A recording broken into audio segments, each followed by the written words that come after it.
సత్యసాయి వాహినులు మానవాళి ఉద్ధరణకై సాయి భగవానుని దివ్య హస్తాల నుండి జాలువారిన ఆధ్యాత్మిక సాహితీ సౌరభాలు.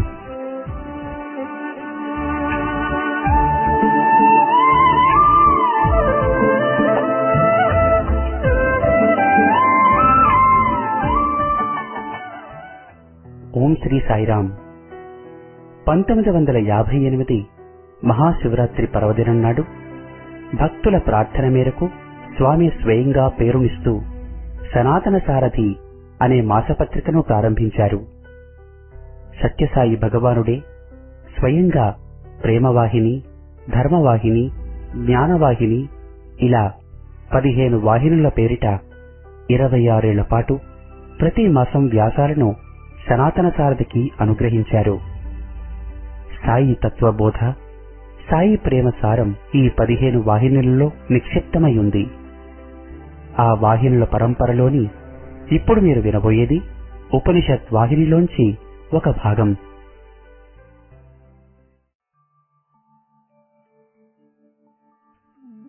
తైత్తరీయోపనిషత్.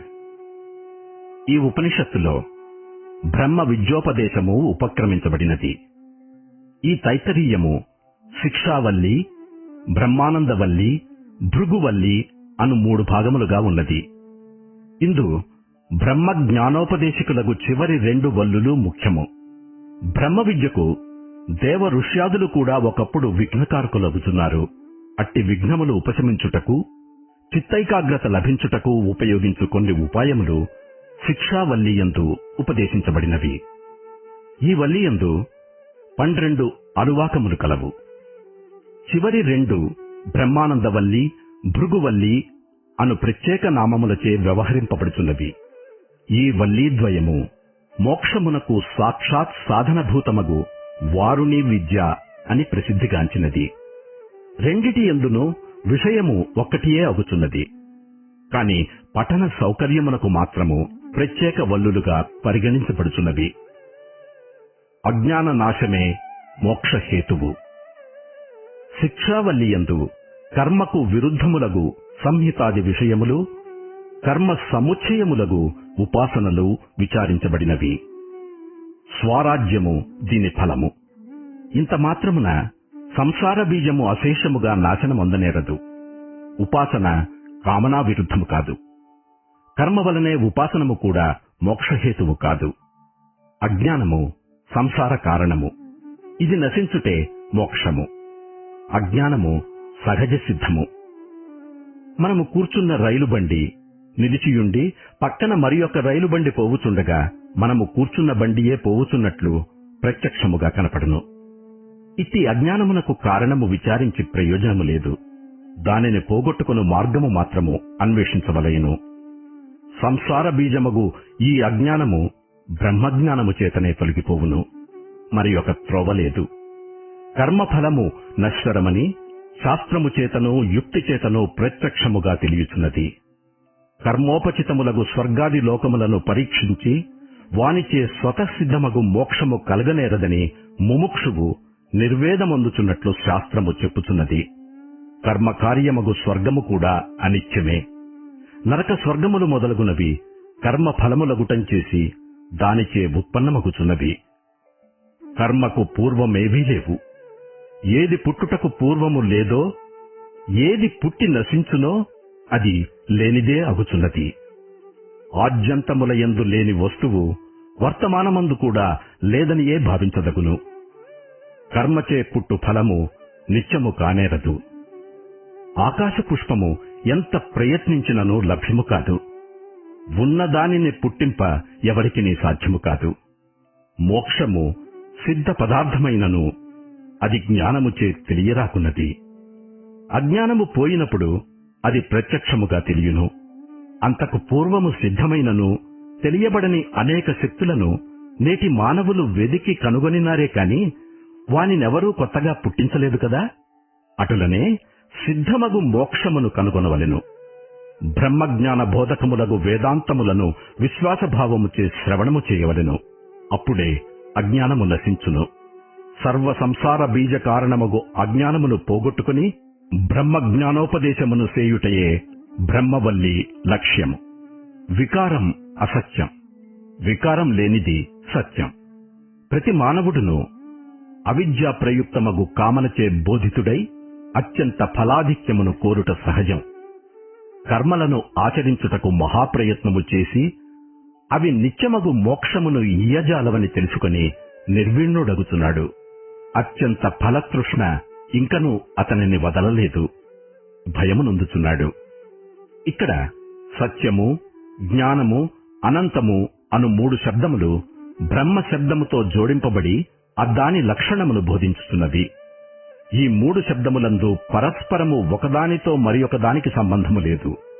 ఈ పదములు కేవలము విశేషణములు మాత్రము కావు. సజాతీయ వస్తువులలో నుండి విశిష్ట ధర్మములు లేని వస్తువులను త్రోసిపుచ్చుటయే విశేషణము. ఇది దీని యొక్క లక్షణము. ఇటులనే సత్యము, బ్రహ్మము అనుచోట సత్య శబ్దము విశేషణముగా గ్రహించినచో సత్య దూరములగు ఇతర బ్రహ్మముల నుండి ప్రకృత బ్రహ్మము సత్యమను విశేషణముచే వ్యవహరించబడుచున్నది. అదే విధముగా జ్ఞానానంత విశేషణములచే వానికి విరుద్ధార్థకములగు జడస్వరూపములు, దేశకాల వస్తు పరిచ్ఛిన్నములగు బ్రహ్మములు ప్రకృత బ్రహ్మము నుండి ప్రత్యేకించబడుచున్నట్లు తోచుచున్నది. లక్షణము వస్తు స్వరూప నిరూపణము చేసి దాని ప్రత్యేక వ్యక్తిత్వమును వ్యక్తీకరించును. లక్షణముచే లక్షితమగు ప్రతి వస్తువు జాతీయ, విజాతీయములగు ఇతర వస్తువులన్నిటి నుండి వ్యావర్తించబడుచున్నది.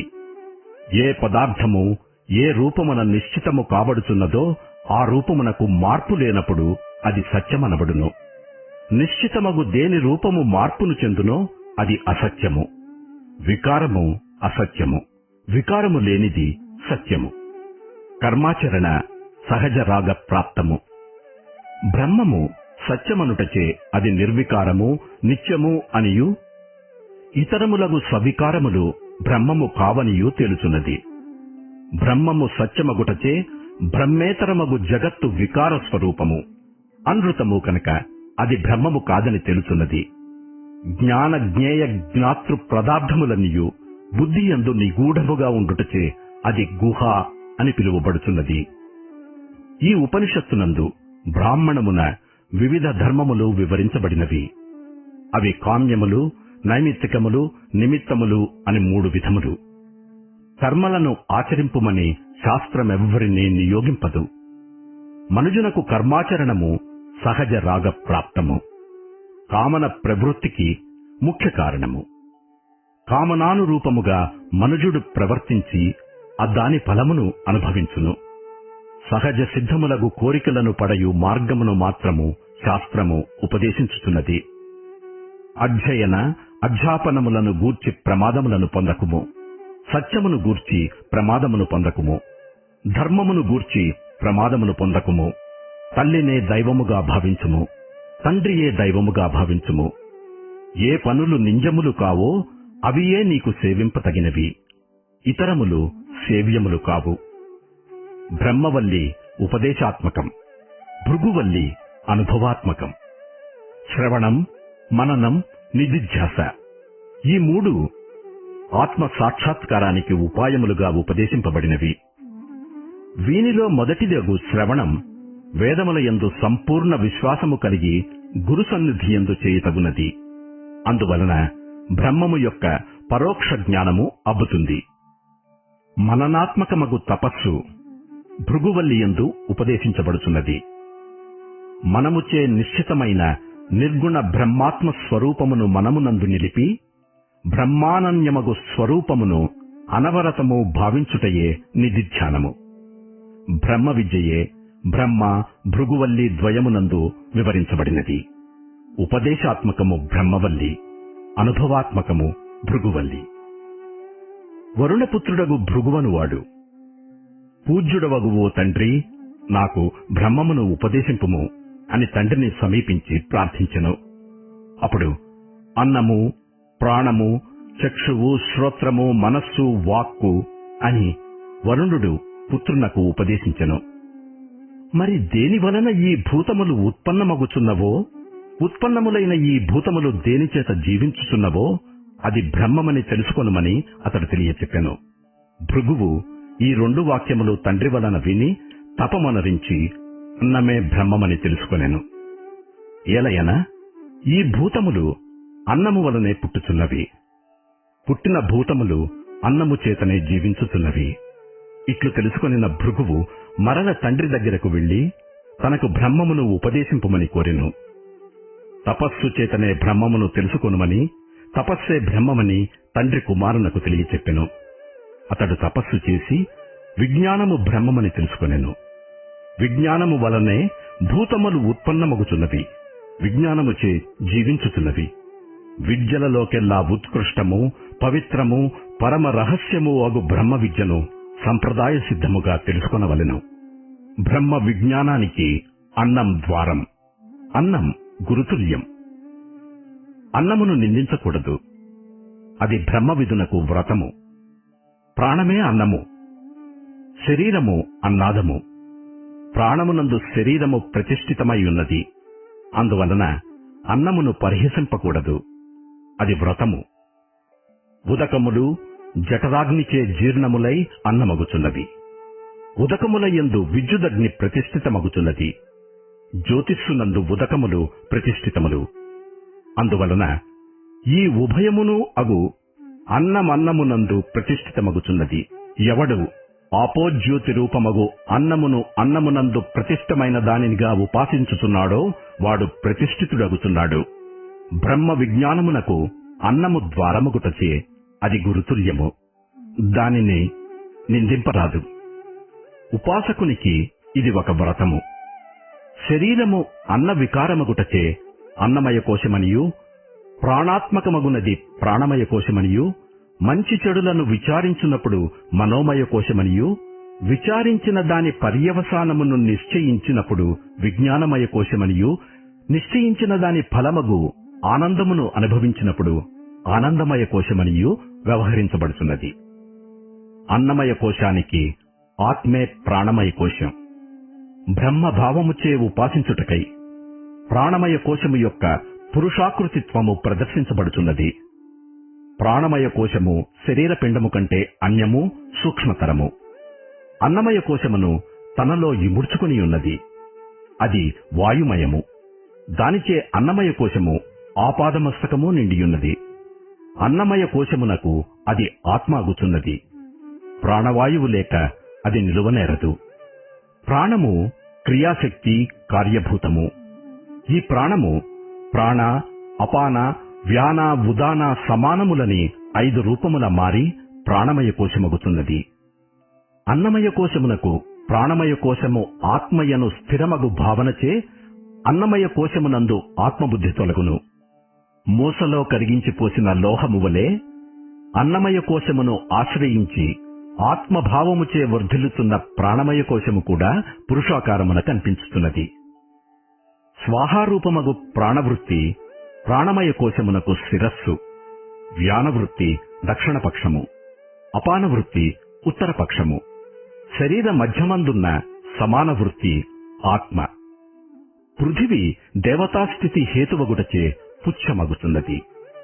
పృథివీ ప్రతిష్టాన హేతువు కానిచో ఉదాన వృత్తిచే ఊర్ధ్వగమనము చెంది బరువుచే కింద పడుట సంభవించును. హృద్దేశము నుండి ముఖనాసికా మూలమున పైకి సంచరించుటచే ప్రాణవృత్తి శిరస్సనియు, అతట నుండి సర్వనాడుల యందును ప్రసరించుటచే వ్యానవృత్తి, అధప్రసారముచే అపానవృత్తి పక్షములనియు, ఉదర మధ్యమున నాభి సమీపమున ఉండుటచే సమానము ఆత్మ అనియు కల్పింపబడినది. మంత్రములన్నీ మనోవృత్తి రూపాలే. మనోమయ కోశమునకు యజుర్వేదము శిరస్సు, రుక్కులు దక్షిణపక్షము, సామము ఉత్తరపక్షము, బ్రాహ్మణము ఆత్మ, అధర్వణ వేదము ప్రతిష్టారూపమగు పుచ్చము. యజుర్వేద మంత్రములు యాగాదుల యందు అధికముగా ఉపయోగింపబడును. వానిచే స్వాహాకార పూర్వకముగా హవిస్సు హోమము చేయబడును. అందువలన యజుర్వేదము ప్రధానమై శిరస్సని వర్ణించబడినది. యజుస్సు అనునది ఆ నామముతో వ్యవహరించబడు శబ్ద విశేష రాశి. శ్రోత్రద్వారమున యజుస్సు, ప్రత్యేక భావమున గ్రహింపబడు మనోవృత్తులు యజుస్సు అనబడుచున్నవి. ఈ విధముననే ఋగ్వేద సామవేదములు కూడా విశిష్ట లక్షణములని గ్రహింపదగును. ఇట్లు మంత్రములన్నీయు మనోవృత్తి రూపములు అగుచున్నవి. మనోవృత్తులన్నీయు ఆత్మ చైతన్య సముపేతములు కనుక యజుర్వేదాది శబ్ద వాచ్యమగు శబ్దరాశి ఆత్మ విజ్ఞానమే అగుచున్నది. అందువలనే వేదములకు నిత్యత్వము సిద్ధించుచున్నది. శాంతిక పౌష్టికాది ప్రతిష్టలకు కారణమగు కర్మము ప్రధానమగుటం చేసి అధర్వణ వేదము పుచ్చమని ప్రస్తావించబడినది. ఇప్పుడు చెప్పబడుతున్న విజ్ఞానమయుడే మనోవిషయ శరీరములందు పుట్టిన మనోమయ ఆత్మ అగుచున్నాడు.